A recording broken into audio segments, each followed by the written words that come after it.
이번 이 주제는 제가 그동안 참 고민을 많이 해왔던 그런 내용입니다.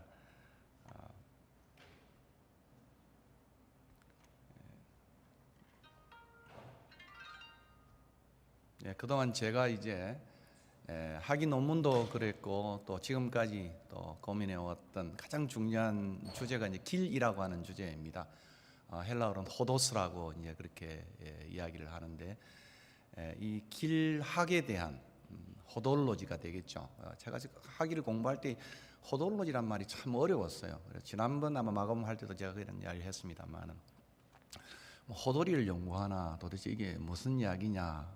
그런 나중에 알고 보니까 이 호도스라고 하는 이제 길이라고 하는 것과 로고스가 합쳐서 마치 띠올로지 하면 테오스와 로고스가 합친 것처럼 길학이라고 하는 그러한 성경신학의 큰 주제를 가지고 그렇게 이제 다루는 내용이었습니다. 아마 평생 동안 제가 고민했던 내용이었는데 이제 아마 올해 말쯤 되어서 이 부분에 지금 책을 쓰려고 그렇게 이제 생각을 하고 그 부분 중에 아마 한 6시간 정도를 할애할 수 있는 것은 아브라함의 이야기가 아니겠는가 그렇게 생각을 했습니다. 처음 이제 이 이제 책을 이제 여러분이 제일 따끈따끈한 것이죠. 아직 책이 나오기 전에 지금 거의 뭐 어머님 몸에서부터 지금 있는 소위 순산이 될지 또는 이제 참 어려운 난산이 될지는 모르겠습니다만은 그런 가운데 있는 오늘 강의의 일부분이나 그렇게 생각을 합니다. 거기 여러분 강의에 나와 있는 것처럼 2012년에 제가 이제 6월 달에 우리 졸업생과 더불어서 터키와 그리스의 성지 순례길을 다녀왔습니다. 아마 제가 그때는 이 번거지 모자를 쓰고 있는 그 앉아 있는 모습인데 좀 컬러로 보면 훨씬 더 나을지 모르겠어요. 그 길 앞에서 앞비아 길, 그 길 안에서 또 igna티오스 길이라고 말할 수 있겠죠. 거기 조그마한 길의 표지가 있습니다. 헬라어로 된 표지인데 그 앞에 사진을 찍었던 그런 장면입니다. 제가 이 순례길을 가면서 많은 생각을 했어요. 특별히 거기 기록되어 있는 것처럼 고대 로마의 도로가 앞비아의 도로라고 말할 수 있습니다. 그러나 주전 이제 2세기의 로마가 서진 이제 주로 이제 동진이 되겠죠. 소아시아 일대 그 굉장히 곡창지대입니다. 터키는 여러분이 아마 여행을 해보시면은 터키 빵이 굉장히 맛있어요. 터키가 아주 푸른 그 곡창지대로 유명하기 때문에 로마의 늘 관심거리였어요. 스페인이 관심거리인가 동시에 그리고 또 하나는 터키가 관심거리였습니다. 그래서 그들이 이제 로마의 세계화를 꿈꾸면서 앞비아의 길을 연장을 했습니다. 그래서 소아시아까지 거기 컬러로 보시면 빨간 걸로 이제 될 텐데 한번 지도를 한번 띄워주시면 좋겠습니다.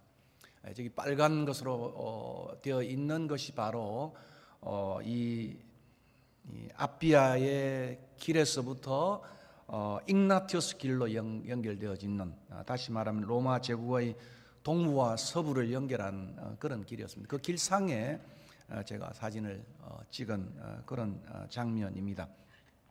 군사도로였죠. 또 상업도로였고 어쩌면 이스탄불에 가보면 아직도 남아있고 로마에도 소위 남아있는 그런 길이기도 합니다. 사실은 동서양의 문명을 연결하는 그러한 도로가 바로 이 igna티오스의 도로입니다. 바울은 이 길을 참 좋아한 것 같습니다. 험한 길이기도 했지만은 바울이 이 로마가 닦아놓은 이 앞비아의 길 그리고 igna티오스의 길을 걸으면서 제 마음속에는 바울은 유앙겔리아 호도스 복음의 길을 개척하고 있었다. 그래서 사도행전 전체를 저희들이 공부를 하면서 저희들이 순례 가기 전에 사도행전을 공부를 하거든요. 공부를 하고 이제 터키와 또 소아시아 일대를 그리고 그리스까지 이제 저희들이 여행을 하고 있습니다. 이 복음의 길을 열면서 어쩌면 많은 고난이 있었겠죠. 하나님 나라에 들어가기 위해서는 많은 고난을 받아야 된다고 사도행전 14장에도 그렇게 표현을 하고 있습니다만은 이 복음의 새로운 길을 진보라고 하는 이 헬라어 단어가 새 길을 뚫다 그런 이야기입니다. 공병대의 이야기이기도 하죠. 마치 길이 막히면은 산이 가로지르면은 군대에 제일 처음 이제 앞서가는 부대가 두 부대입니다. 하나는 공병대고 하나는 점프 부대입니다. 그래서 길이 막히면 길을 뚫고 강이 생기면 부교를 놓아서 뒤에 있는 병사들이 따라올 수 있도록 전진할 수 있도록 해가는 것이 공병대고, 그리고 진지를 굳혀가면 제일 먼저 까는 것이 점프병들이 통신을 까는 그 일이 이제 그 군사훈련 속에 가는 그런 것입니다. 그건 이 단어라고 하는 진보라고 하는 단어는 마치 공병대가 길이 없는 곳에 길을 뚫어 가는 작업을 해가는 그런 단어가 이 바로 복음의 진전이라고 표현되어 있고 프로그레스라고 하는 단어겠죠. 영어로 말하면 진보라고 하는 단어입니다. 그러니까 지금 로마가 닦고 놓은 그 길에 바울은 이제 복음의 새 길을 뚫고 있는 그 점이 저에게 가슴에 참 많이 다가왔습니다. 하나님과 인간의 소통의 길을 뚫고 인간과 인간 사이의 소통의 길을 뚫고 그리고 민족과 민족의 소통의 길을 뚫는 어느 한 민족에 국한된 기독교가 아니고 유대에만 국한된 기독교가 아니라 온 세상 속에 정말 모든 민족이 하나님으로 갈 수 있는 그런 소통의 길을 바울은 뚫고 있었고, 또 그 길을 제 제자들과 함께 또 저가 그렇게 나아갔습니다. 제 가슴 속에 찾아오는 것은 우리가 늘 한국에 선전하듯이 우리는 배달의 민족이지 않습니까? 정말 외국 사람들이 한국에 오면 제일 좋은 것은 어디를 가든지 배달이 되니까 아마 지리산에 가도 배달이 될 것이고 계곡에 가도 아마 옛날 프로를 보니까 스테이크도 주문을 하더라고요. 계곡에서도 이 짊어지고 와가지고 거기다가 아주 멋지게 캐터링 서비스 하듯이 하면 스테이크가 바로 주문이 되어지는, 우리 밤 12시에도 치맥이 오는 이제 치킨과 맥주라고 말하지 않습니까? 이제 그런 배달의 민족이 우리 민족입니다. 그래서 우리는 정착할 수 없는 유목민의 배도인의 그런 성격을 가지고 있기 때문에 여기까지 디아스포라로 왔지 않나 그런 생각을 합니다. 또 복음의 후예였습니다. 이런 우리 역시도 이제 문명의 도로 또 상업의 도로 위에 복음의 새 길을 열어야 되지 않겠나. 지금 시진핑이 시안에서부터 제가 얼마 전에 시안을 갔는데 시안에서부터 시안이 실크로드의 출발지예요. 그래서 다시 거기서 열차를 뚫었습니다. 그래서 2020년에 시안이 그들이 장안인데 거기로부터 유럽으로 가는 그런 트레인이 열렸습니다. 그리고 얼마 전에도 해상의 도로와 육지의 도로를 시진핑이 꿈을 꾸면서 중원 속에 장안이 중심이 되어져서 온 세계로 꿈꾸는 중화의 꿈을 꾸는 그런 것들을 우리가 기억을 하고 또 이명박 또는 박근혜 이르기까지 실크로드를 재현하려고 하는 그런 한국의 그 배달의 유목의 민족으로서의 꿈을 갖고 있는데, 여기에 함께 바울처럼 그 복음의 길을 우리도 같이 놓아야 되지 않겠는가, 그런 생각을 하면서 이 순례길을 걸어왔습니다. 그런 길 속에 단순하게 그냥 철도만 뚫고 그 빨리빨리 가는 것이 아니라 이 속에 저는 좀 더 성찰의 길을, 사명의 길을 확인해 보고 싶다 하는 것이 이 책의 또 제의 생각의 그러한 시발점이기도 한 것입니다. 그래서 이 길 속에 좀 내 인생을 반추하고 소명의 길을 다시 한번 반추해 보는 그런 이제 생각을 해 보았습니다. 얼마 전에 최인호가 이 침샘암으로 갔습니다. 참 장돌뱅이 같은 생애를 살았고 신앙이 없었던 사람이었어요. 그러나 김수환 추기경의 특별한 관심과 배려 속에 사목지에 오랫동안 신앙의 글을 쓰게 했습니다. 그 중에 이제 너가 나를 사랑하느냐, 너는 나를 누구라 하느냐라고 하는 사목지에 실린 그러한 책이 글이 출판이 되기도 하고, 한용운의 날카로운 첫 키스의 추억이라고 하는 그런 글이 신앙의 산문집으로 나타났습니다. 침샘함에 고통을 하면서도 마지막까지 절필을 하지 아니하고 죽을 때까지 그렇게 자기는 글을 쓰고 죽겠다고 한 결심 속에 썼던 바로 유고집 전의 책이 생명이라는 책입니다. 거기서 한자 그 말 그대로 생명이란 것은 무엇인가? 생의 소명이다. 그래서 그는 이 생명이라는 단어에서 풀어내듯이 살아있다는 것은 소명을 위해서 살아있는 것이다. 이렇게 그는 신앙의 회고를 하면서 마지막 길을 준비했던 것을 봅니다. 그리고 마지막 그의 소위 눈물이라는 유고집은 많은 사람들의 가슴을 울리는, 특별히 그가 남긴 조그마한 그 탁자 하나 속에 울고 또 울었던 그런 흔적을 그의 유고집 속에서 발견하게 되는 것입니다. 정말 그런 것 같아요. 살아있다는 것은 그냥 그럭저럭 사는 것이 아니고 소명을 따라, 부르심을 따라 사는 것입니다. 여러분은 어떤 부름이 있는지 모르겠어요. 또 저는 어떤 부름이 있는지 모르겠어요. 아마 그것을 좀 생각하는 계기가 되었다, 그런 생각을 합니다.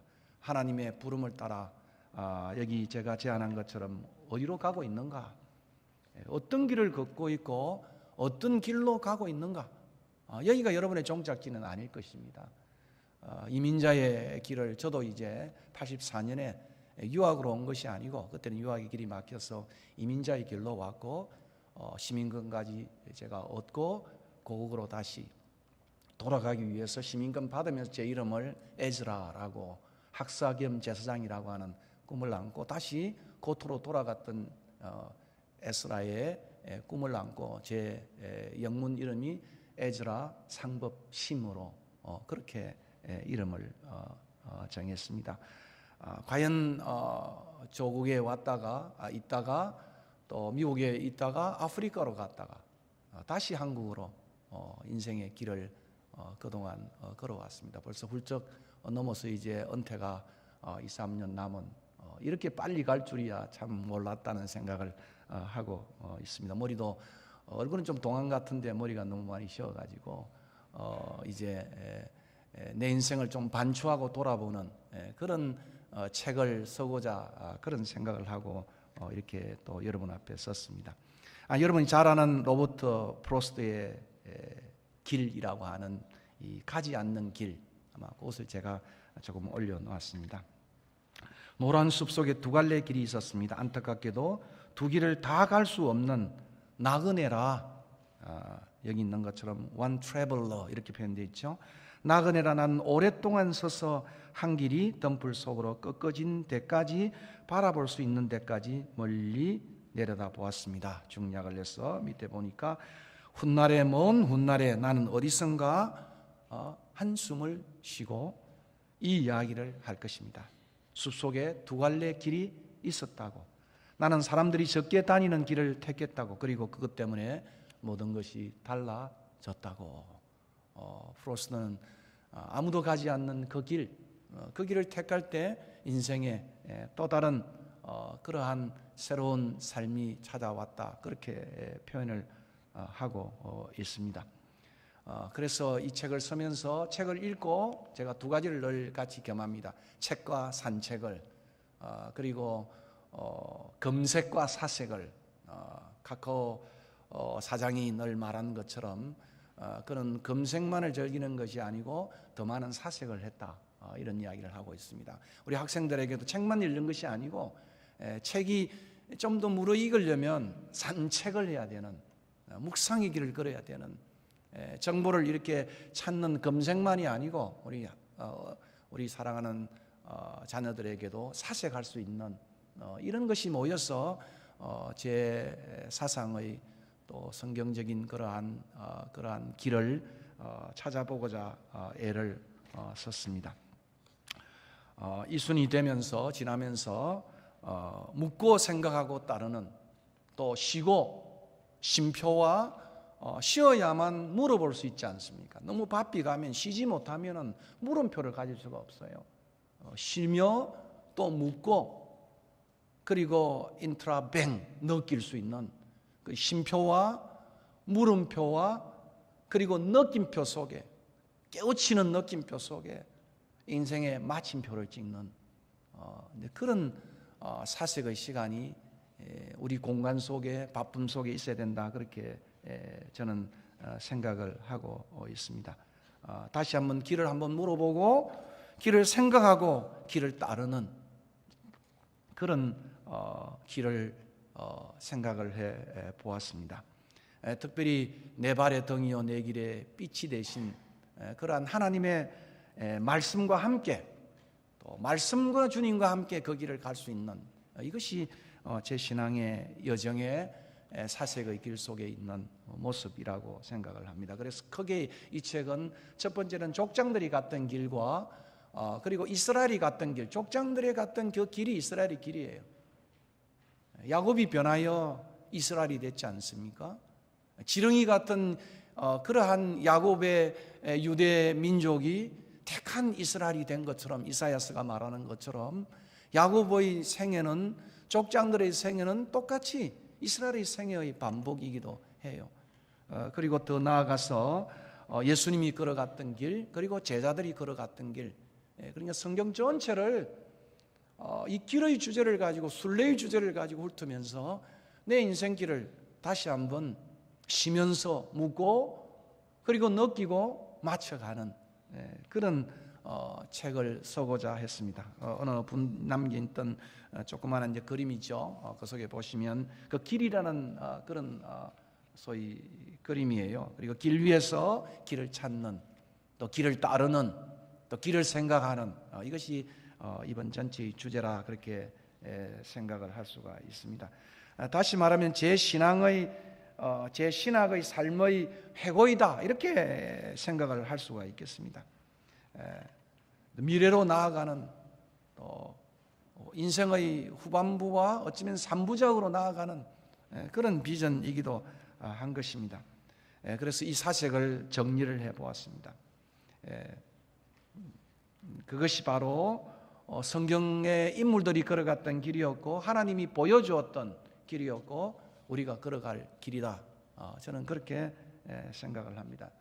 아마 여기 우리 김신호 장로님은 오셨는지 모르겠습니다만은 제 후배이기도 하고 또 CC 후배이기도 하고 그렇습니다. 제가 결혼식 때 84년 1월 20일 날 그 결혼을 했는데요, 순례자의 노래를 제 후배들에게 좀 불러달라 했습니다. 본향을 향하여라고 하는 그러한 찬양을 부탁을 했습니다. 그 곡이 나와 있죠. 이민생활 6년, 유학생활 5년, 12년 만에 들어와서 22년에 한국 생활을 하고 있습니다. 이 세상 나그네 길을 지나는 순례자, 인생의 거친 들에서 하룻밤 머물 때, 인생의 거친 들에서 하룻밤 머물 때. 참 그때는 왜 이런 노래를 불렀는지 모르겠어요. 좀 더 찬란한 노래를 불러야 되는데 고난의 인생의 길을 내가 불렀던, 참 그때 내 신앙이 그런 수준이었다, 그런 생각을 하는데, 이 찬양 때문에 그런지 제 인생이 얼마나 많이 돌고 돌았는지 몰라요. 미국에도 오고 아프리카도 가고 다시 또 저으로도 오고 그렇게 인생 길을 걸어왔습니다. 마지막 있는 것처럼 이 세상 나그네 길을 지나는 순례자, 인생의 거친 들에서 하룻밤 머물고 천국의 순례자, 본향을 향하네, 본향을 향하네. 아마 이 찬양이 예언이 되어져서 아마 이 책이 잉태하지 않았나, 그런 생각을 해봐요. 이 세상 나그네 길을, 참 이 노래를 들을 때마다 내 인생에 많은 생각을 갖게 합니다. 그래서 많은 책들을 좀 찾아보았어요. 이 길에 대한 책들을 찾아봤는데, 최근에 와서 한국에 이제 걷기 열풍이 굉장히 활발해졌습니다. 그동안 직선으로만 달렸던 인생이 이제는 곡선의 삶을 찾는다, 이렇게도 말할 수 있겠습니다. 그래서 제가 거기 풋노트를 달아놨는데 그쪽에 직선의 길은 속도와 경쟁의 길이라고 한다면 곡선의 길은 느림과 사색의 길이다. 성찰의 길이다. MB 정부가 4대강을 다 직선으로 만들었어요. 참 아름다운 금강 정도는 좀 남겨놓았으면 하는 생각이 참 있습니다. 굽이치는 그런 금강은 참 곡선의 강의 의미가 참 있는데도 저는 4대강 전체를 반대하지는 않아요. 어떤 부분은 필요하지만은 어떤 곡선은 남겨둬야 된다. 그런 생각을 해보았습니다. 앞으로 빨리빨리 고속으로만 달려온 우리에게 이제 한국 사람들은 이제 좀 더 둘러서 가고 싶은, 쉬어서 가고 싶은, 떠문떠문 가고 싶은 그런 것들이 극기 열풍의 한 모습이라고 그렇게 생각을 합니다. 코엘로는 산티아고의 순례 여행을 통해서 이런 한국의 극기 열풍에 대해서 신문에 잠깐만 멘트를 한 것을 보았습니다. 한국은 이제 산업화 시대에서 이제는 성찰의 시대로 접어들었다. 극기의 열풍은 한국 사람으로 하여금 이제 조금 철학적으로 말하면 현대주의에서부터 후기 현대주의로 인더스트리얼라이제이션, 산업화에서부터 포스트 인더스트리얼라이제이션, 소위 후기 산업화의 시대로 접어들었다. 그러니까 이원론적인, 인식론적인 그러한 탈인격화되어진 그러한 분석과 객관화의 사고에서부터 사색과 성찰의 사고로 나아갔다. 성경 공부도 저는 그렇게 돼야 된다고 생각해요. 너무 분석하고 객관화시켜서 하나님의 이 말씀을 너무 사문화시키고 객관화시킴으로 인해서 탈인격화된 말씀으로 들을 때가 많이 있어요. 참 이것은 현대주의의 모더니즘의 객관주의의 인식론적인 그런 것에서부터 탈피해야 할 요소라고 생각합니다. 최근에 와서는 훨씬 더 소위 후기 현대주의로 가면 이제는 성찰적인 탈인격화보다는 영성적인 모습으로 나타나는 오늘 우리의 사조를 우리가 기억을 한다고 한다면은 훨씬 더 후기 산업화 시대는 건강과 성찰과 힐링과 명상으로 나아가는 한국 사회는 그렇게 접어들었다. 그래서 화해와 치유의 삶의 질을 찾는 성찰의 시대로 들었다고 코엘러는 그렇게 표현을 하고 있습니다. 그럼에도 불구하고 극기 열풍에 대한 역기능이 나타나겠죠. 그것은 체면 문화와 그리고 냄비 문화가 만들어낸 결과로 아웃도어 시장이 엄청나게 커졌었습니다. 그래서 수조 원의 아웃도어 시장이 커짐으로 인해서 한국 사람들은 호텔에 나가도 아웃도어를 입고 나가는, 조그마한 동네 산을 가도 알프스 산을 가듯이 다 장비를 구축해야 되는, 아마 머리부터 발끝까지 아마 몇백만 원씩 그렇게 입고 나가는 이런 소위 말하면 체면 문화와 냄비 문화가 또 이 극기 열풍 속에 함께 공존해 가는 그런 모습을 보게 됩니다. 예수를 지나서 실크로드 12,000km를 4년 동안 걸어서 횡단함으로 인생의 의미를 되찾는 프랑스인 베르나르 올리비에, 이 역시도 그는 이렇게 표현을 합니다. 걷기는 두 발을 움직이는 물리적 행동을 통해 자신을 돌아보는 정신적 행동이다. 이렇게 올리비에는 표현을 하고 있습니다. 잃어버렸던 자신을 찾고 삶을 또는 관계를 찾아보는 몸부림치는 사람들이 점점 늘어나고 있습니다. 올레길이 만들어졌고 지자체마다 또 둘레길이 만들어졌어요. 그리고 산티아고의 길도 많은 사람이 신앙이 아니더라도 나아가는 모습을 봅니다. 최근에는 이제 중국 여행을 하면서 차마 고도의 그러한 길을 여기 속에 있는 약 5,000km의 교역로가 된 차를 이제 수출해 가는 길이죠. 이런 길로 또 여행길을 떠나는 한국 사람들이 늘어나고 있습니다. 그리고 유영만은 더 나아가서 자기는 사하라의 사막길을 걷고 싶다, 이렇게까지 표현을 했습니다. 어떤 사람은 히말라야의 등정을 산악인이 아니라도 다시 인생을 돌아보며 찾는 운동들이 한국 사람 속에 나타나고 있는 그런 현상이기도 합니다. 이 사하라에 갔던 유영만은 바쁜 일상을 내려놓고 나 자신과 대화할 시간을 갖기에는 사막이 최적의 장소라고 그는 그렇게 표현을 하고 있습니다. 사막 레이스에 참여했지만은 많은 준비를 했지만은 완주를 하지 못했습니다. 나를 다시 찾아보는 정신적 여행이었다고 그는 자신의 책 울고 싶을 때 사하라로 떠나라고 하는 이 책에서 그렇게 말하고 있습니다. 제가 참 끝까지 참 이 책을 읽으면서 많은 생각을 했던 그런 책이었습니다. 떠나야 만날 수 있습니다. 그래서 떠남은 새로운 만남입니다. 우연히 낯선 마주침이 색다른 체험적 통찰력을 주며 우연한 만남이 내 운명을 바꾸는 만남이 맛있는 만남이 될 수도 있습니다. 제가 사하라에 간 사연은 여러 가지가 있지만 그 중에서도 인생의 전반전을 뛰고 이제 후반전을 준비하면서 생각해야 할 화두를 찾아서 사막에서 사색을 즐기기 위해서였다고 말하고 있습니다. 등산은 지도가 필요하지만은 사막은 지도가 필요하지 않습니다. 어제의 산이 내일에는 바람이 불면 계곡이 되어지고 어제의 계곡이 바람이 불면 또 산이 되어지는, 그래서 사막의 여행은 지도가 아니라 나침판이라고 어느 분은 그렇게 표현을 했습니다. 우리 인생들도 그런 것 같아요.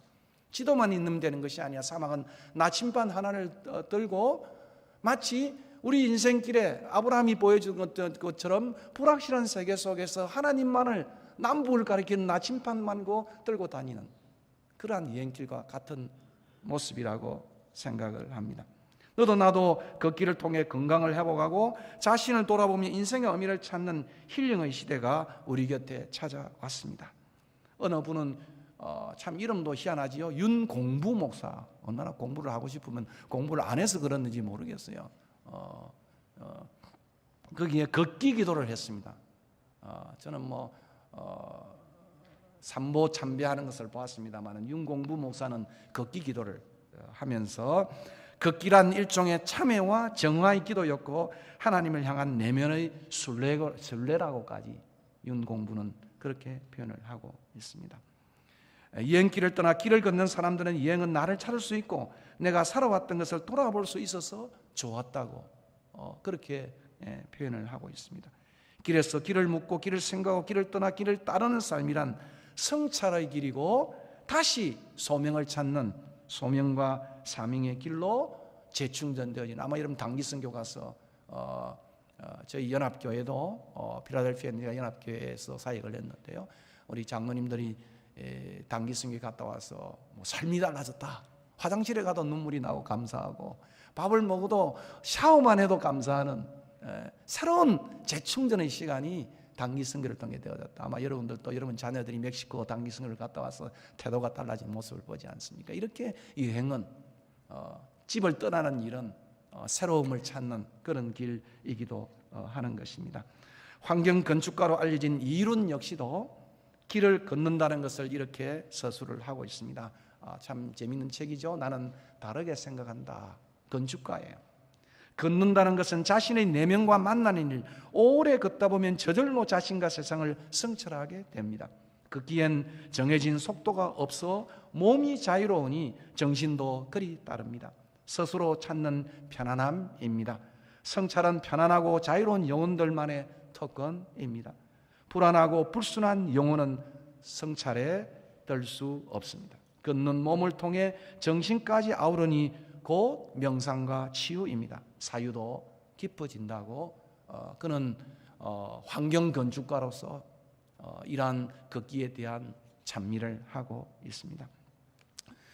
여러분이 잘 아는 걷기 열풍의 선두주자를 했던 서명숙 이사장은 올레길을 만들면서 서로 진정한 인생의 길동무를 만나게 되는 그런 길이라고 소개를 했습니다. 부부든 연인이든 사랑의 불씨를 되살리고 싶다면 함께 길을 걸어볼 일입니다. 여러분이 얼마나 바쁜지 함께 갈 시간이 없지 않습니까? 저희 아버님은 옛날에 보니까 어머님하고 아버님은 늘 시장에 가도 따로 가더라고요. 먼저 오미도 가서 이마트를 싹 둘러보고 5분 만에 우리 아버님은 모든 걸 끝냅니다. 장인어른. 어머님은 이제 가서 이것저것 구경하고 싶은데 가자 이렇게 되니까 경상도 보리몽둥이에 그 참 빨리빨리만 살아왔던 산업화 시대의 역군으로서의 모습이겠죠. 한 번도 함께 토닥토닥 걸어가 본 적이 없는.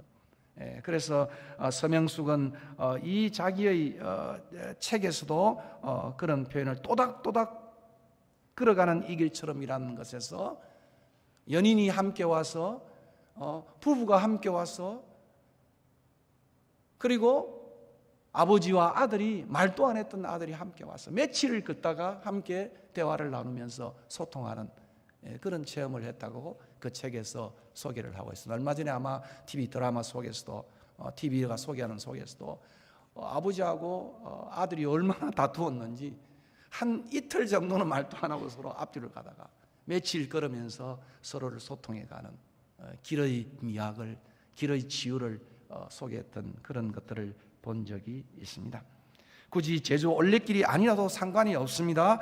천천히 손을 잡고 걷다 보면 서로에게 어떤 존재인지 확인하게 될 터이니 그리운 풍경 하나 담아 가게 될 터라고 소개를 하고 있습니다. 신정복은 삶을 여행에 비유하면서 우리의 삶이란 흔히 여행에 비유하기도 합니다만 일생 동안 가장 먼 여행은 머리에서 가슴까지 여행이고 더 먼 여행은 가슴에서 발까지의 여행이라고 표현을 하고 있습니다. 현대주의에 살고 있는 인식론적인 사고에만 빠져있는 우리 속에서는 머리에서만 뱅뱅 돌고 가슴까지 내려야 하지 않는 신앙의 모습을 보죠. 그러나 가슴이 뜨거워지는 것만 있는 그런 신앙이 아니라 발에까지 나아가는 실천적 그러한 삶으로 나아가는 그것이 가장 먼 여행이라고 신정복은 그렇게 표현을 하고 있습니다. 머리에서 가슴으로, 가슴에서 다시 발에 이르는 긴 여행의 새로운 시작이 되기를 바랍니다. 발은 삶의 현장이고 땅이며 숲이라 할 수 있습니다. 우리의 삶이 지향해야 할 여정이란 결국 개인으로서의 완성을 넘어 숲으로 가는 여정이기 때문입니다. 나무의 완성이, 참 제가 이 말을 좋아해요. 명목이 되거나 유명한 나무가 되거나 낙낙장송이 아니라 수많은 나무가 함께 살아가는 숲이기 때문에 그렇다고 말하고 있습니다. 그의 다른 책 더불어 숲에서 표현한 것처럼 나무의 가장 중요한 것은 숲을 이루는 것인데 아름다운 숲을 이루는 것이라고. 우리는 허리 꿈꾸는 경쟁시대에서는 명목이 되고 오래 사는 낙낙장송이 되기를 꿈꾸지만은 숲을 이루어야 된다고. 그렇게 더불어 함께하는 삶의 중요성을 표현을 하고 있는 것을 봅니다. 그에게 삶의 여행은 개인의 완성을 넘어서서 공동체의 완덕을 향해 나아가는 여정이어야 된다. 아마 신앙일도 그런 것 같아요. 개인의 완덕을 넘어서서 예수 닮은 그러한 성자의 길을 넘어서서 아름다운 공동체를 이루어가는 것. 그것인데 오늘 이민교회는, 한국교회는 어디로 가야 하는지, 분열을 향해서 찢어짐과 나누어짐이 있는 이런 교회의 모습을 바라보면서 이 길 속에 다시 한번 묻고 싶은 그런 화두이기도 합니다. 결국 그러한 여정은 그에게 초심을 잃지 않는 끊임없는 성찰을 통해서 구도적인 삶의 여행을 의미하며 실천적 삶의 여정을 의미하는 그런 것이라고 표현을 하고 있습니다. 성찰과 실천을 향한 개인을 넘어 공동체로 나아가는 삶의 여정을, 삶의 여행을 그는 다른 글에서 이렇게 표현을 하고 있습니다. 여행은 떠남과 만남입니다. 떠난다는 것은 자기의 성 밖으로 걸어 나오는 것이며 만난다는 것은 새로운 대상을 대면하는 것입니다. 그러나 여행은 떠나는 것도 만나는 것도 아닙니다. 여행은 돌아오는 것입니다. 자기 자신의 정직한 모습으로 돌아오는 것이며 우리의 아픈 상처로 돌아오는 것일 뿐입니다. 이렇게 표현을 하고 있습니다. 어쩌면 자신의 성에서부터 나와서 우리의 성으로, 그리고 더 큰 보이지 않는 한 성으로 나아가는 것이 신앙의 여정이라 그런 생각을 해 보았습니다. 많은 사람들이 걷기를 통해 잃었던 자신과 인생의 길을 발견하고 다시 지금의 자리로, 여러분의 자리로, 지금 여러분이 있는 그 자리로, 제자리로 돌아와야 된다는 의미이기도 한 것입니다. 너무 빨리빨리 앞으로 높이 크게만 달려왔던 인생을 돌아보면서 잠깐 멈추어 쉬어 가려고 한다는 의미일 것입니다. 멈추어 서서 뒤를 돌아보고 쉬어 가려고 한다. 그래서 해민 스님은 멈추면 비로소 보이는 것들이라는 책을 소개를 하고 있습니다. 인생이란 때로 멈춰야만 쉬어야만 비로소 보이고 떠나보야만 비로소 가치 있는 것들, 소중한 것들을 만나게 되는 것입니다. 단기성으로 떠나볼 때 지금의 내 자리가 얼마나 소중한지, 지금의 내가 누리는 것이 얼마나 큰 행복인지 그것을 떠나봐야만, 그리고 여기 있는 것처럼 멈추어 보아야만 깨닫게 된다고 그렇게 지혜자들은 이야기를 하고 있습니다. 달리기와는 달리 걷기엔 삶에 대한 시기이고 의미에 대한 묻기이고 가치에 대한 느끼기라고 말할 수 있습니다. 앞서 말한 것처럼 쉬어서 그리고 묻고 느끼고 내 인생을 맞춰가는 그러한 길의 시간들을 갖는 그러한 우리의 인생길이 되었으면 하는 것입니다. 삶을 달려가는데 삶은 목적이 있는 것이 아닙니다. 삶은 멈춰서서 뒤를 돌아보고 앞을 내다보는 쉼표에서 그 의미와 가치를 발견하는 여정인 것입니다. 쉼표가 없으면 영원한 마침표를 찍을지도 모르는 것입니다. 쉼표가 없으면 물음표를 가져볼 겨를도 없어집니다. 쉼표가 없으면 경이로운 삶을 느끼는 감동의 느낌표도 사라진다고 사라로 떠나라는 책에서 이영민은 그렇게 소개를 하고 있습니다. 걷기 예찰이라는 책에서 여기 있는 데이비드 러 브루통이라는 사람은 걷는다는 것을 다음과 같이 서술을 합니다. 걷는 것은 자신을 세계로 열어놓는 것입니다. 발로, 다리로, 몸으로 걸으면서 인간은 자신의 실존에 대한 행복한 감정을 되찾습니다. 발로 걸어가는 인간은 모든 감각기관의 모공을 활짝 열어주는 능동적 형식의 명상으로 빠져듭니다. 그 명상에서 돌아올 때면 가끔 사람이 달라져서 당장의 삶을 지배하는 다급한 일에 매달리기보다는 시간을 거룩하게 즐기는 경향을 보입니다.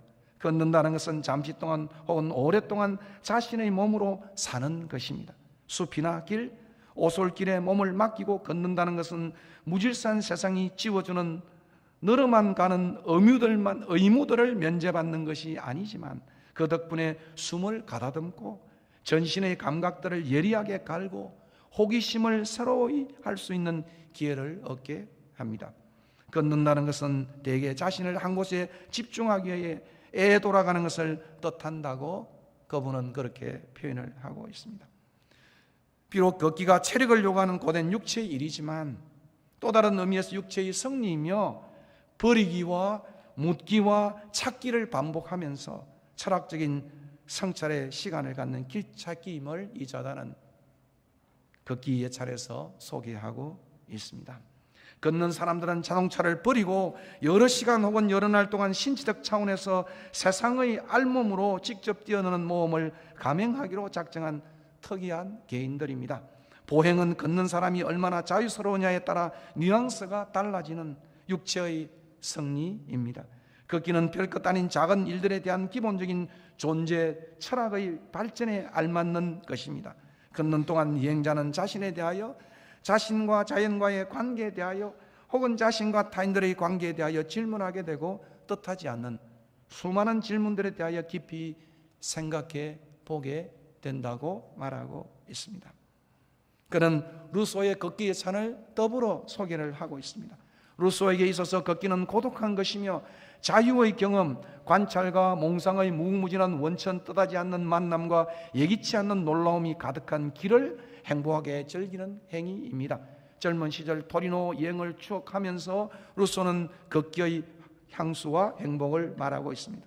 나는 내 일생 또한 그 여행에 바친 7, 8일간만큼 일체의 걱정과 고통으로부터 완전히 해방된 틈을 가져본 기억이 없습니다. 그 추억은 그 여행과 관련된 모든 것, 특히 산들과 도보 여행에 대한 가장 생생한 맛을 내게 남겨놓았습니다. 나는 오직 행복한 날에만 늘 감미로운 기쁨을 만끽하며 걸어서 여행을 했습니다. 머지않아 온갖 책무들, 볼일, 들고 가야 할 짐 보따리 때문에 난 하는 수 없이 점잔을 빼면서 자동차를 타야 했습니다. 전과 달리 그때부터 내가 여행에서 느낄 수 있었던 것은 오로지 가는 기쁨과 도착하는 기쁨뿐이었습니다. 자동차 여행은 그런 것이라고 그렇게 대조하고 있습니다. 이런 극기 열풍과 극기 예찬이 일어나고 있는 성찰의 시대에 저는 성경을 통하여 신앙의 길찾기를 해보고자 하는 것입니다. 길에서 묻고 길을 생각하고 길을 걷기 위해서 무엇보다도 오늘 여러분들에게 아브라함의 생애를 소개하고자 하는 것입니다. 그가 걸어갔던 길은 자신의 성을 나와서 자신의 성에서부터 하나님의 성을 향해 나아가는 길이었다고 성경은 소개하고 있습니다. 그가 걸어갔던 베도인으로서, 히브리인으로서, 강을 건넌 사람으로서, 히브루라고 하는 그의 별명은 바로 강을 건넜다는 거예요. 나중에 제가 지도를 소개해 드리는 것처럼 메소포타미아의 그 강을 메소포트 지역의 강을 건너서 온 유목민의 디아스포라, 이스라엘 백성을 디아스포라라고 말하지 않습니까? 디아라는 것은 헬라어로 트루라는 말이고 스포라라는 것은 씨라는 말. 씨를 뿌리는 민들레 씨처럼 이스라엘의 민족은 우르를 떠났어, 하란을 지났어, 강을 건넜어, 죽음의 강을 건넜어, 바벨론의 강을 건넜어, 죄악된 강을 건넜어 천성을 향해 가는 그러한 길의 모범으로 우리에게 소개해 주고 있습니다.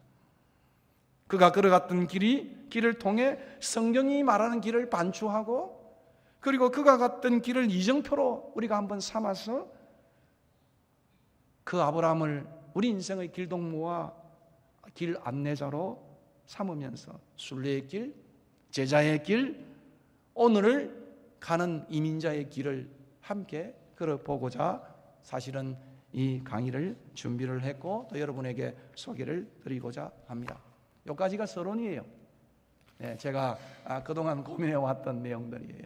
아마 여러분들에게도 더 많은 책과 산책이 있으시면 좋겠고 또 검색과 사색이 있어져서 여러분의 사유의 샘물이 풍성해졌으면 좋겠어요. 제가 잠언에 제일 좋아하는 단어가 내가 게으른 자의 숲을 보고 내 마음이 깊어졌다.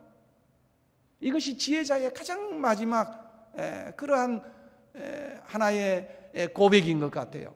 그래서 제가 참 이 구절을 좋아하는데 어느 날 구약학자인 바돌로메라고 하는 친구가 잠언 사색이라는 조그마한 팜플렛 책을 썼습니다. 그 친구는 종각인데요. 참 공부를 많이 하는 친구예요. 제가 보험제학회 임원이 되어서 그분을 초청을 해서 함께 나누었는데 그 책의 마지막에 제가 제일 좋아하는 잠언 읽기에 제가 이것이 키워드라고 생각하는 그것을 얹고 있더라고요. 그게 뭐냐 하니까 내가 게으른 자의 숲을 보고 내 마음이 깊어졌다. 관찰과 통찰과 성찰의 길을 걷는 오늘 크리스찬들이 너무나 이런 부분에서 미비한 모습들, 너무 빨리빨리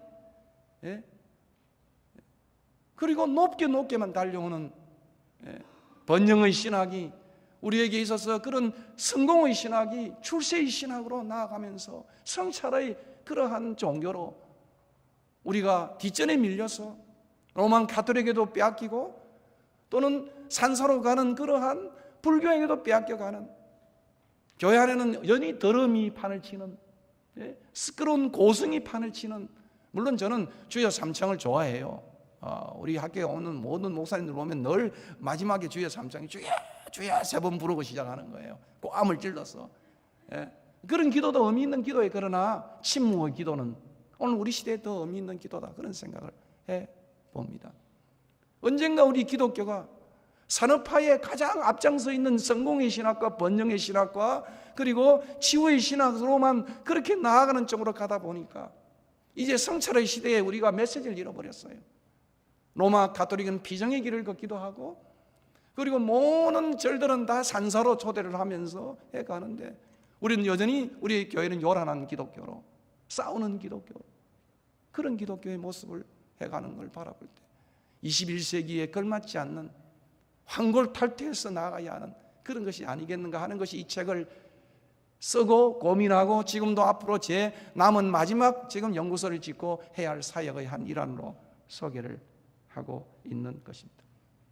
여러분의 생애 속에도 한국에 있는 분들이 여행을 더 많이 다녀요. 무슨 모임도 많아가지고 여기 있는 분들이 참 어떻게 보면 편안하게 사는 것 같지만 요즘 보면 참 저희 누님도 참 외국 여행도 몇 번 가지도 못했어요. 이곳 안에서 간호사로 또 자영은 약사로 또 그동안 수고하면서 여기 아름다운 미국의 땅에 좀 쉬어갈 수 있는, 생각할 수 있는 쉼표를 가지고 또 인생을 묻기도 하고 그리고 더 깊이 느끼기도 하고 그리고 마치기도 하는 이러한 것이 여러분의 생애 속에 좀 출발점이 되었으면 좋겠다, 그런 생각을 해봅니다.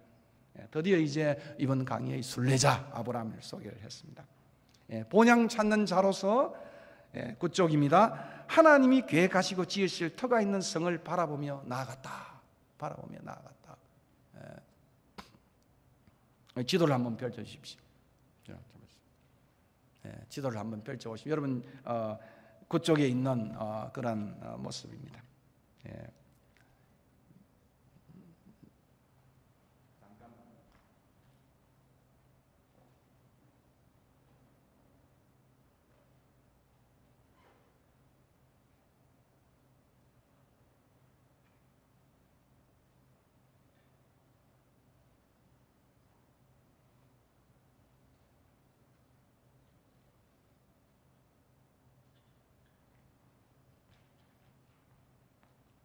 여기가 우르입니다. 우르 보이죠? 여러분 책이 아마 강연에 보면 우르, 여기 우르 찌글랏이 있지 않습니까? 메소포타미아의 가장 소위 그 당시에 가장 근대화된 도시였어요. 한 25만 명 정도의 사람들이 살았다. 메소포타미아의 도시의 중심지 맨하탄 이렇게 말하면 되겠습니다. 이 갈대아 우르예요. 갈대아 우르에 대한 이 소위 바벨론의 본거지겠죠? 뭐 전신이라고 말할 수 있지 않겠어요? 가장 문명의 4대 문명의 발상지라고 할 수 있는 이 우르에서 그가 생활을 했습니다. 생활을 했어요. 뭐 얼마나 아름다운 그러한 성전이 세속적으로 말하면 아름다운 성전이 있는 그런 장소, 찌글랏이라고 하는 성전. 달신을 섬기는 신의 이름은 신입니다. S-I-N 신, 달신을 섬기는 여러 가지 많은 잡신들을 섬기는 우상 숭배의 본거지였습니다. 이 갈대아 우르에서 특별히 데라를 부르셨습니다. 아마 여러분이 성경을 펼쳐주시면 좋겠어요. 창세기 11장 27절부터 자신 읽어야 할 내용 중에 하나입니다. 창세기 11장 27절부터 사실은 야고보의 약전은 창세기 11장 27절부터 시작된다고 생각을 합니다. 아마 여러분 이 2주 동안에 여러분이 좀 읽을 것은 11장 27절부터 24장까지 그리고 25장부터 이제 드디어 야고보의 약전이 이삭과 더불어 이삭은 그 약전이 없는 상황이에요. 야고보 이야기에 묻혀 있어요. 여러분 족장들의 이야기 속에 제일 큰 게 세 가지잖아요. 하나는 아브라함, 그리고 야곱, 그리고 요셉. 이 이야기가 창세기 50장까지 이어지는 내용 중에 하나입니다. 이삭은 그 사이에 끼어 있는 그런 내용입니다. 야곱 생애 속에서 아버지의 모습이 거기 나타나는 흔적이 나타난, 그리고 마지막 창세기 22장 아브라함의 최고의 시험 속에 나타난 그 속에 이삭을 번제로 드리는 사건이 나타나고 있는 내용입니다. 그래서 이 아브라함의 약전을 보려면 지도를 바라보면 바로 여기서부터 갈대아 우르에서부터 출발을 합니다. 11장 27절입니다. 데라의 족보는 이러하니라. 데라는 아브라함과 나홀과 하란을 낳고 하란은 롯을 낳았으며 하란은 그 아비 데라보다 먼저 고향 갈대아인의 우르에서 죽었습니다. 하란은.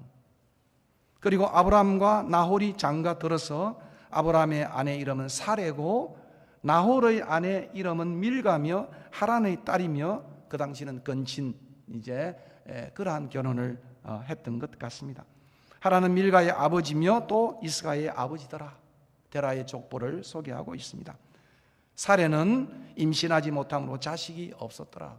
아마 고대 근동의 메소포타미아의 풍습을 따르면 사레는 아마 15살 정도 때 결혼을 한 것 같습니다. 아브라함하고는 10살 차였습니다. 75세 때 그녀는 65세였습니다. 부름을 받을 때는.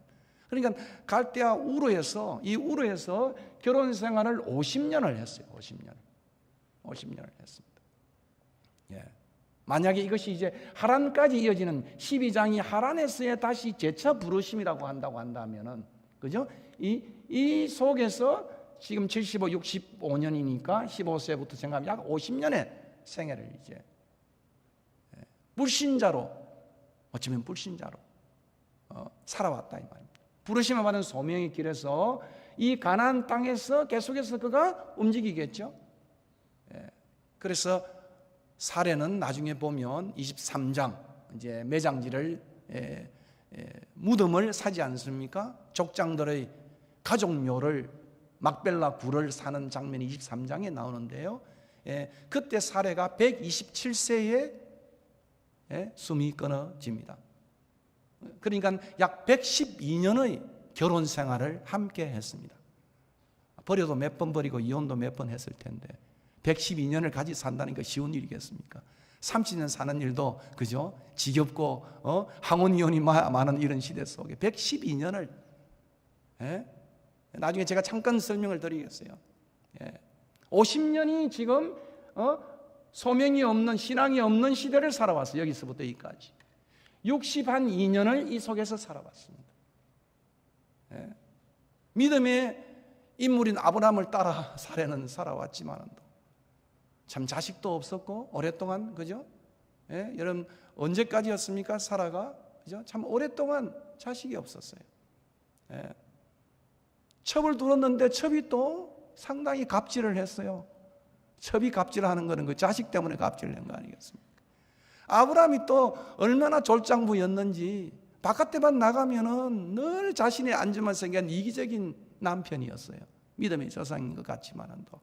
그래서 야, 너 밖에 나가면 내 누이라 하자. 이복 누이니까. 그래서 2번이나 마누라를 잃을 뻔했습니다.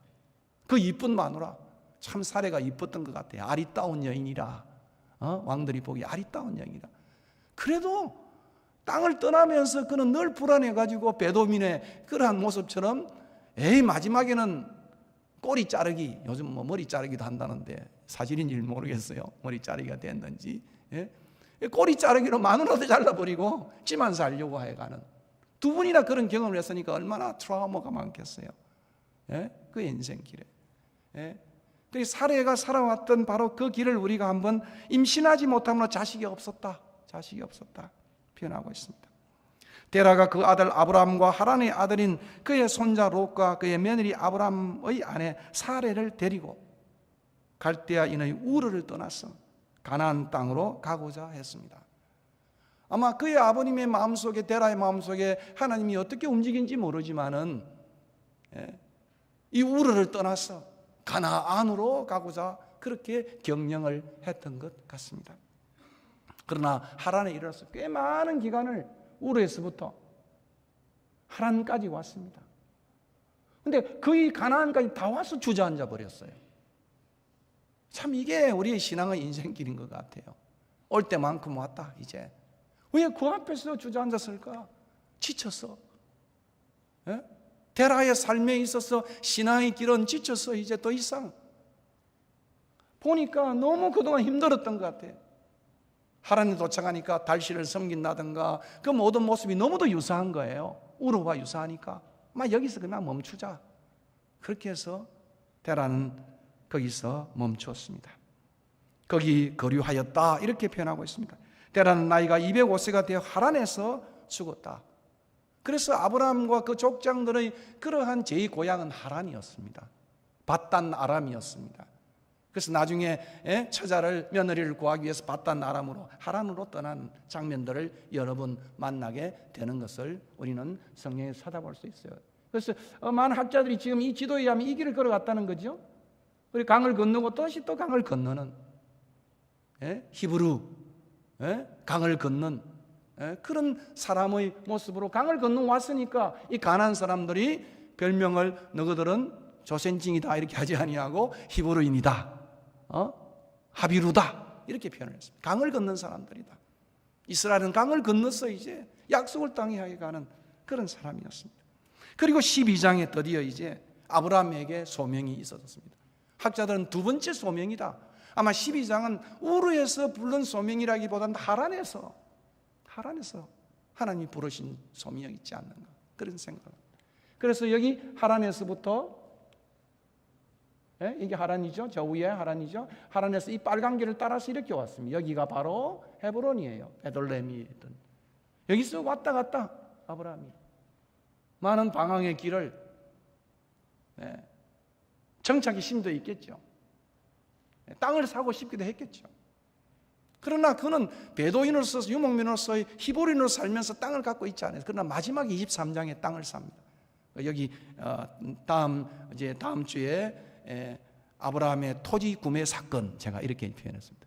최초의 토지 구매 사건이, 족장들이 이제 땅을 사기 시작했다. 왜 그랬을까? 그 땅 사는 기록이 23장 3절부터 20절까지 길게 매매 계약서를 작성하듯이 그 기록을 하고 있어요. 참 이거 흥미로운, 성경학도들이 흥미로운, 왜 이렇게 창세기 기자가 땅 사는 사건이 무엇이길래 이렇게 구매하는 행위 전체의 과정들을 상세하게 기록을 했을까? 이것이 어떤 의미를 가지고 있을 것인가? 이제는 지쳐가지고 나 이제 미국 땅에서 이제 살아, 이제 뿌리를 내야 되겠어, 집도 이제 크게 짓고 여기서 정착해야 되겠어, 아마 그런 심리인지는 모르겠어요. 아마 그것이 이제 우리가 다음 토요일 날 제가 말씀을 드리고자 하는 그런 내용입니다. 이것이 바로 지도예요. 당시의 지도를 제가 소개를 했습니다. 저는 이 순례자 아브라함의 생애를 히브리서의 관점에서 좀 생각해 보려고 했습니다. 그래서 그 기록을 여기 해놨습니다. 히브리서 기자가 들려주는 순례자 아브라함의 삶. 신약 교수니까 또 신약의 눈을 가지고 비추어서 한번 바라보자. 그동안 제가 여러 가지 또 인생의 길을, 이순의 길을 지나면서 그동안 저도 참 파란만장한 생을 들었어요.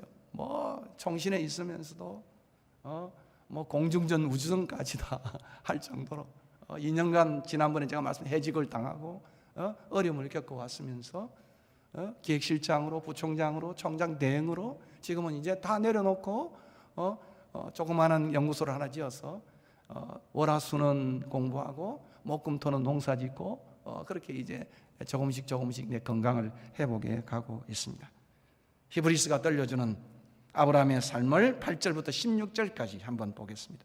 믿음으로, 제가 거기다 좀 볼드로 했어요. 믿음으로 아브라함은 부르심을 받았을 때에 순종하여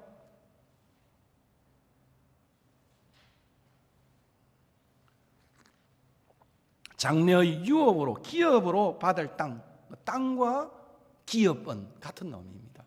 그래서 나중에 보면 여호수아에 보면 땅을 분배하는 것을 기업 분배라 그렇게 표현하고 있습니다. 기업 분배라. 장래 유업으로 땅을 받을 땅에 나아갈새 갈 바를 알지 못하여 나아갔다. 갈 바를 알지. 방향만 설정한 거예요. 지시할 땅을 향해서 가라는 것이었어요. 예? 믿음으로 그가 이방의 땅에 있는 것처럼 약속의 땅에 거류하여 동일한 약속을 유업으로 함께 받은 이삭 및 야곱과 더불어 장막에 거하였으니 이는 그가 하나님이 계획하시고 지으실 터가 있는 성을 바랐습니다. 신의 도성을, 보이지 않는 한 성을 꿈꾸었다는 거예요. 그의 목표는, 그가 갈 길은 가나안이 아니라 보이지 않는 그 도성을 향해서 세속의 중심지인 그런 갈대와 우르를 떠나서 그와 비슷한 하란을 떠나서 하나님이 지시하는 그 땅을 향하여, 본향을 향하여 나아갔다는 의미입니다. 이 사람들은 다 믿음을 따라 죽었다. 믿음을 따라 죽었다. 약속을 받지 못하였을 때 그것들을 멀리서 보고 환영하며 땅에서는 외국인이나 나그네임을 정언했다. 소저린. 그리고 필그림으로, 나그네로 그렇게 증언하며 살았다. 나홀과는 달리 나홀은 자기 이름을 붙인 나홀의 성을 짓고 성을 쌓고 자기의 이름을 높였지만은 아브라함은 여러분 생애를 훑어보면 그는 자기의 이름이 아니라 여호와의 이름을 부르고 세속의 성을 쌓는 데 열중하는 것이 아니라 여호와의 제단을 쌓는 데 힘을 썼던. 그래서 아브라함 생애의 가장 중요한 구절이 여호와의 이름을 부르고 제단을 쌓았더라. 여호와의 제단을 쌓았더라. 이것이 아브라함의 순례길에서 가장 중요한 그의 영성의, 근래 순례의 길을 걸어가는데 가장 핵심적인 것이었습니다. 여호와의 이름이었어요. 그리고 제단이었어요. 늘 돌이킬 때마다 그는 그 제단에서 마무리의 상수리 앞에서 그는 다시 여호와의 이름을 부르고 돌이키며 돌아왔을 때도 그랬고, 기근이 들려서 애굽으로 내려갔을 때도 그랬고, 돌아와서 그곳에서 13장 18절에도 마찬가지 내용을 표현하고 있습니다. 왜 그렇습니까? 여러분이 이곳 땅에 살면서, 미국 시민으로 살면서 여전히 우리는 소드린, 우리는 나그네예요. 순례자예요. 본향을 향해 가는 사람들입니다. 왜냐하면 자기들이 본향 찾는 자임을 나타내는 것이라. 본향 찾는 자임을 나타내는 것이라. 아마 그런 점에서 아브라함이 땅 산 사건은 참으로 희귀한 사건이에요. 토지를 샀던 사건은,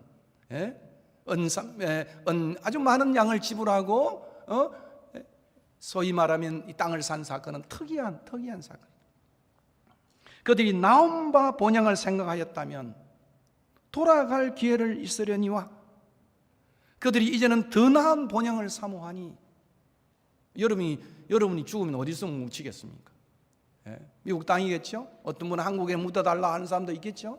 제 어머님과 아버님은 양산에 묻혀 있고 어머님은 필라에 묻혀 있습니다. 나는 어디에 묻혀 있어야 될까? 이런 생각도 해봐요. 그래서 그들이 땅을 사서 마지막 매장지로 우르에 가든지, 안 그러면 제 고향 하란에 가야 되지 않겠어요? 하란엔 나의 삼촌도 있고 친구들도 이제 있었으니까, 바단 나람에서는.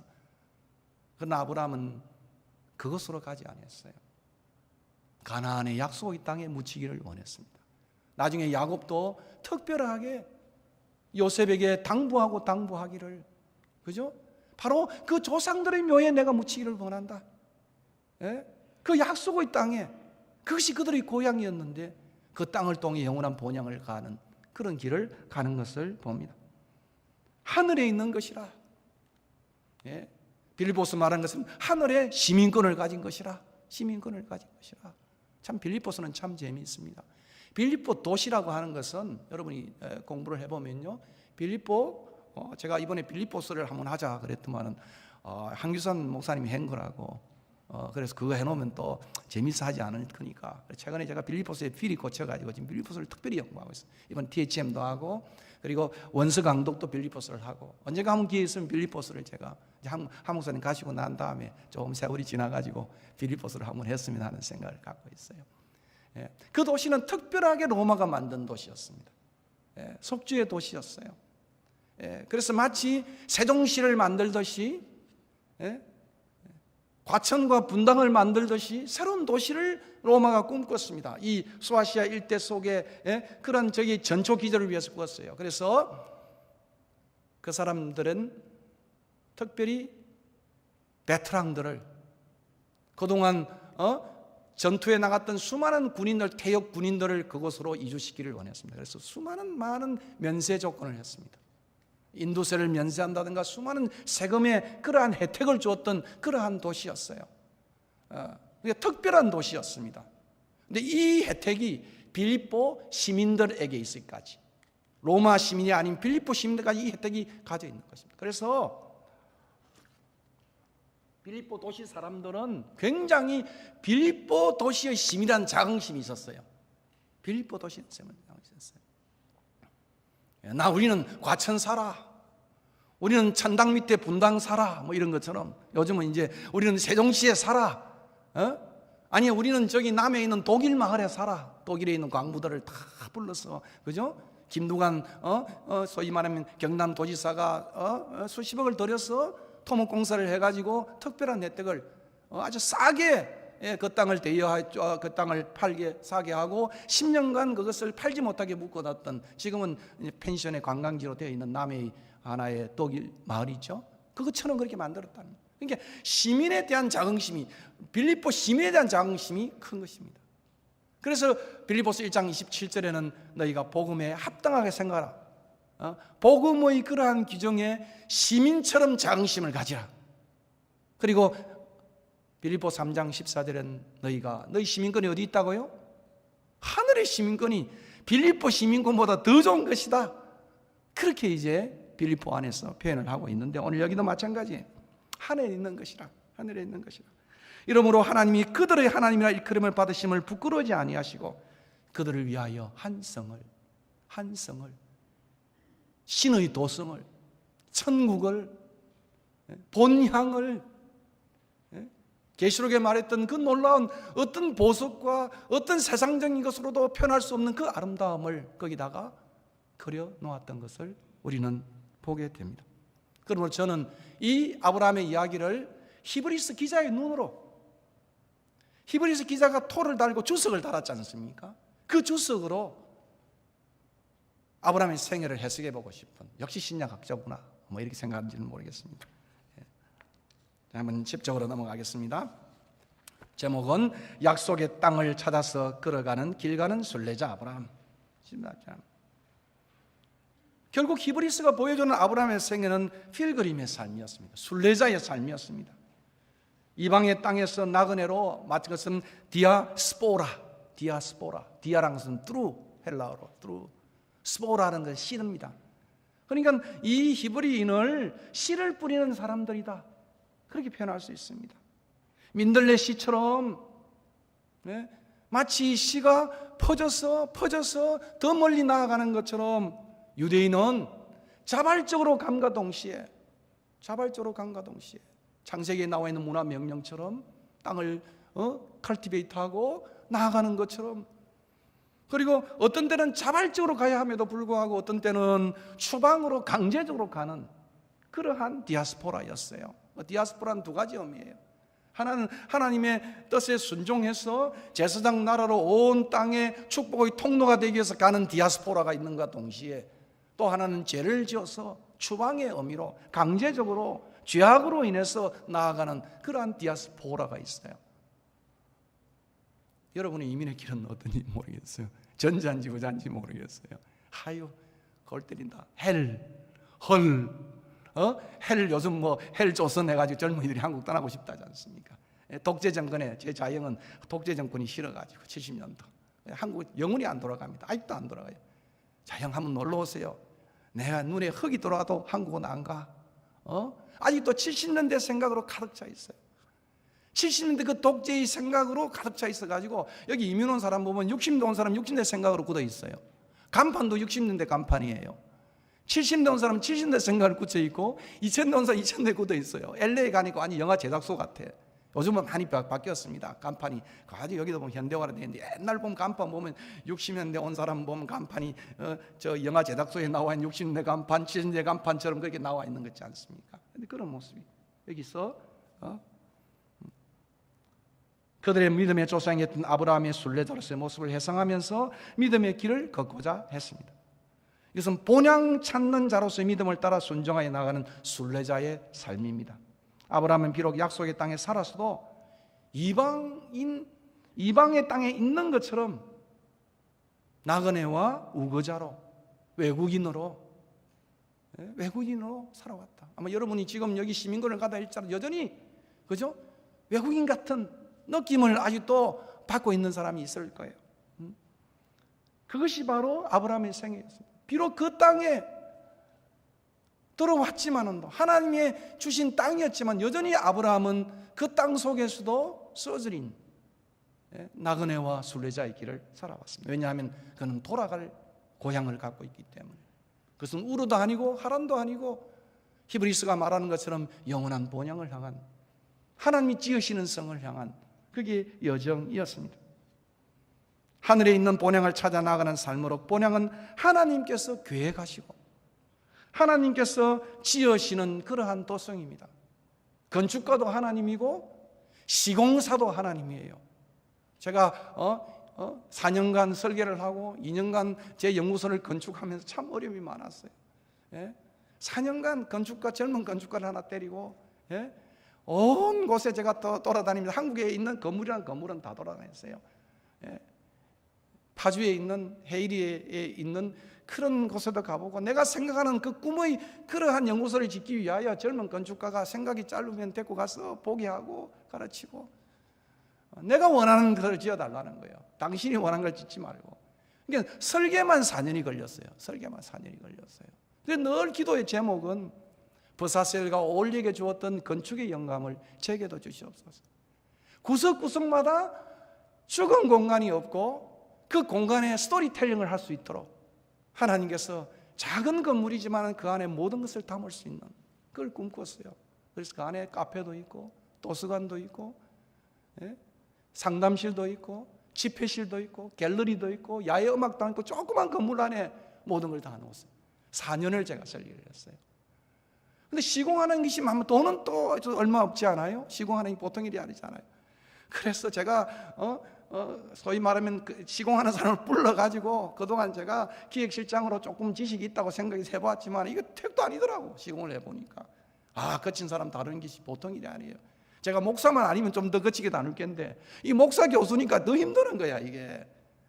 그래가지고 1억 7천을 떼었어요. 중지할까 말까 생각을 했어요. 참 시공하는 일 3년간 또 집이 또 이렇게 또 제자리를 잡으려면 3년이 걸리잖아요. 크랙 대지는 거, 물이 새는 거 다 잡아야 되니까. 그래서 요즘 미국에서도 집을 사는데도 새 집을 하는 것보다는 한 몇 년 된 집이 다 이제 정착이 된 집을 사는 게 좋다 이런 이야기들 하고 있는 겁니다. 그런데 여기 보니까 그 성을, 그 집을 하나님이 계획하시고 하나님이 시공하셨다. 완벽한 계획이고 완벽한 시공이었다고 성경은 그렇게 말하고 있습니다. 이것이 바로 어스틴이 꿈꾸었던 신의 독성이었습니다. City of God, 하나님의 독성이었어요. 아브라함이 꿈을 꾸는 삶은 경건한 청교도인들이 꿈꾸며 살았던 철로 역정의 삶이었습니다. 철로 역정의 삶이었어요.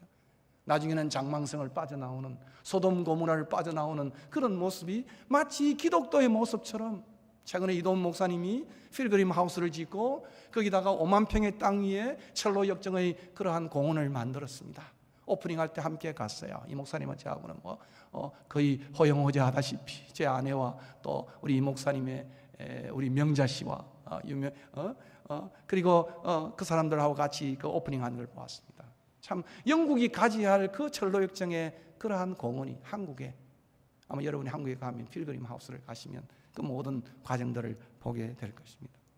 아브라함의 생애를 공부해 보니까 이 철로 역정의 그러한 어쩌면 그 모티브가 그 안에 가득 있었어요. 참 제게는 흥미로운 거리였습니다. 그래서 이 목사님은 자기 평생에 아마 이 목사님하고 저하고는 이런 점에서는 굉장히 소통이 되는, 영성의 소통이 되는, 순례길의 소통이 되어지는, 그분이 메가처치를 하면서 참 깝깝했던 것들을 1년 2년 안신을 통해 떼제 공동체를 다녀오고 그렇게 하면서 순례에 대한, 명상에 대한, 수도원에 대한 꿈을 꾸었던 것이 그의 은퇴의 마지막 작업이었어요. 제가 가까이 그분의 책을 다 읽고 또 지난번에 글을 하나 쓰면서 느껴왔던 그런 내용이었습니다. 결국 신의 도성이었고 철로 역정의 이러한 모습이 아브라함의 생애 속에 나타난 한 모습이었다고 생각을 합니다. 믿음으로 살았고 순종함으로 그 믿음이 인정되어졌고 그 땅에서 나그네와 외국인으로 살면서 천성을 향한 비전은 그가 히브루 나그네였지만은, 장돌뱅이였지만은, 배달의 민족이었지만은도, 유목민이었지만은도 방황과 방랑의 삶을 사는 길 잃은 나그네가 아니었습니다. 보이지 않는 하늘의 도성을 향해 나아가는 목적 있는 순례자였습니다. 목적 있는 순례자였습니다.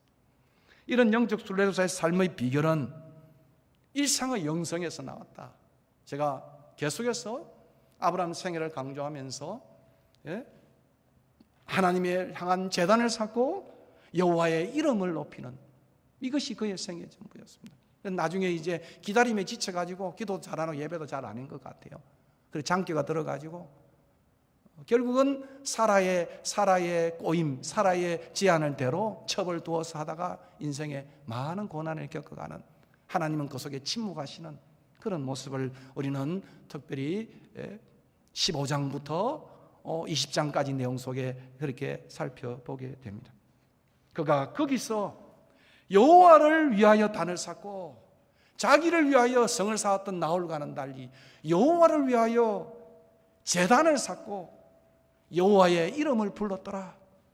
아마 이것이 여러분 이민자의 성공의 길에 이민자의 행복의 길에 가장 있어야 할 기초라고 생각을 해요. 이걸 놓치면은 모든 것을 놓치게 되어지는 영성의 가장 기초의 밑바닥에 12장 7절과 8절, 13장 4절, 18절, 창세기 26장 25절과 비교해 볼 때, 나홀과 비교해 볼 때는 아브라함의 생애의 가장 중요한 것입니다. 여러분, 다윗의 생애의 가장 중요한 영성은 여호와께 묻자와 가로되, 여호와께 묻자와 가로되, 내가 올라가리까 치리까. 예? 늘 다윗의 생애 속에 끌어오르는 그의 가장 중요한 마음은 하나님의 마음에 합한 자가 되어야 하는데, 그것은 여호와께 묻는 다윗이었습니다. 아브라함의 생애는 무엇이었을까? 그의 성공에, 그의 믿음의 조상으로 우뚝 서는 가장 중요한 기초는 무엇이었을까? 여호와를 위하여 제단을 쌓고 여호와의 이름을 불렀더라. 아마 이것이 제가 여러분에게 던져주고 싶은 일상의 영성, 순례자의 영성의 핵심이라고 생각을 합니다. 21세기 초입에 다시 우리는 믿음의 조상인 아브라함이 걸어갔던 순례의 길을 다시 반추해 봅니다. 그가 갔던 신앙의 길에서 우리가 걸어갈 신앙의 길을 묻고 또 물으며 이 길을 걸어보고자 하는 것입니다.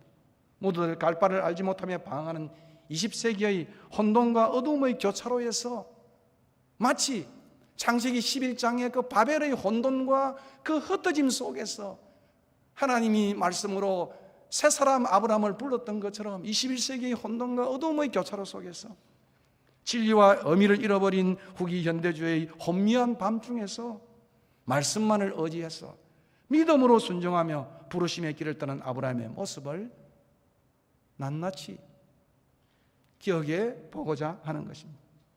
새벽을 바라보며 여호와를 위하여 제단을 쌓고 여호와의 이름을 부르면서 생의 소명의 길을, 생명의 길을 함께 떠났으면 좋겠습니다.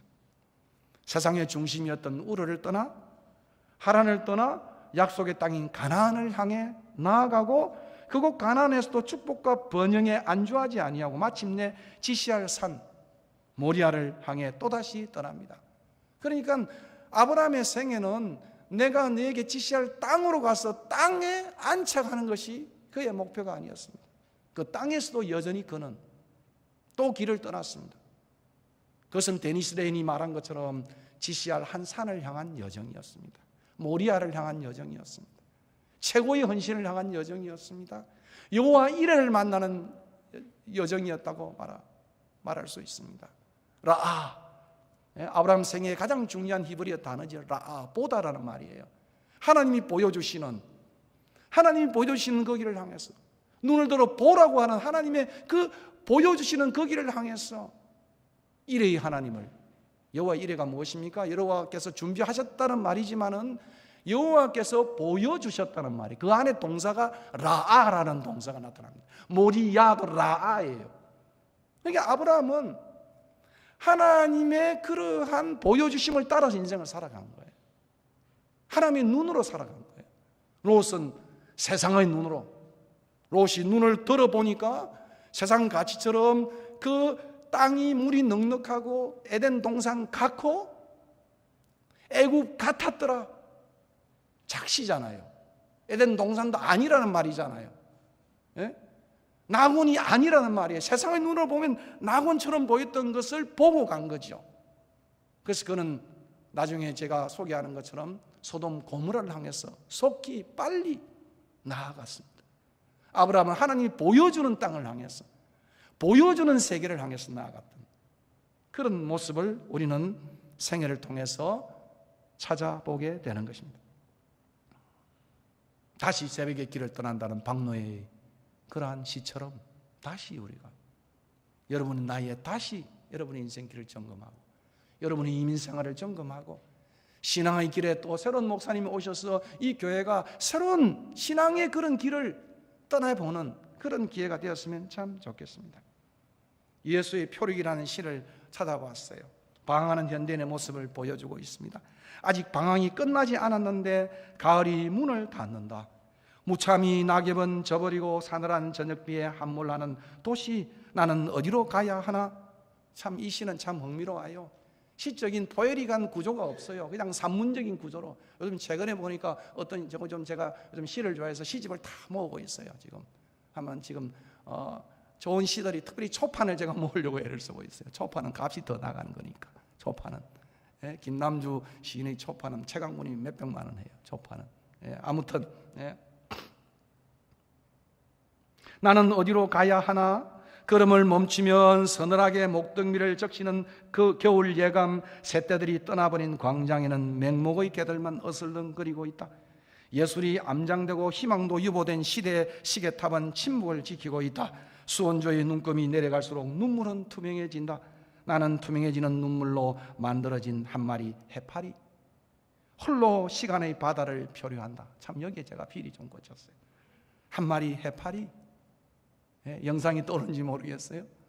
홀로 망망대 같은 시간의 바다를 표류한다. 이제는 누구의 사랑도 믿지 않는다. 오로지 독약 같은 외로움만 일용할 양식이다.